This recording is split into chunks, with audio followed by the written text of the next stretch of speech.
Ini ada kabar mengenai budaya Banjar yang dikenalkan pulang lawan bubuhan Pak Anuman ya lo di Banua Lydia lah. Nah jadi budaya Banjar dikenalkan pulang lawan buhanang Anuman lawan penampilan Japin Carita oleh mahasiswa program studi pendidikan seni pertunjukan FKIP ULM Lydia.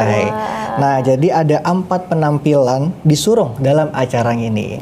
Nah kayak apa keseruannya atau keramiannya, ini dia kabarnya di Buhan Pian Sabarataan. Inilah penampilan Japin Carita berjudul Kada Sabati, nang berarti kada adil atau kada sama rata dalam bahasa Banjar, nang ditampilkan oleh mahasiswa program studi pendidikan seni pertunjukan Fakultas Keguruan wan Ilmu Pendidikan Universitas Lambung Mangkurat Banjarmasin. Diadakan di Alalak Tengah, Banjarmasin. Penampilan ini mengisahkan model keculasan yang digawi beberapa orang wayah mengantar bantuan bencana. Lawan penampilan ini, bubuhan mahasiswa berharap masyarakat kawa menerima pesan baik, kada boleh culas, terutama nang bisa merugiakan orang lain. Penampilan Japin Carita ialah acara tahunan mahasiswa FKIP ULM, sekaligus jadi tugas akhir mata kuliah nang digawi di luar kampus.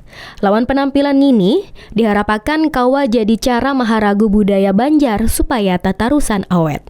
Acara ini diketujui benar oleh masyarakat.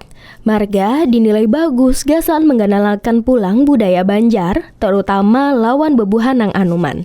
Wayah acara ini, buhan mahasiswa menampilkan 4 macam, yaitu imbas satu bul pulang, kada sabati, buhan neraka demi si buah hati, wan han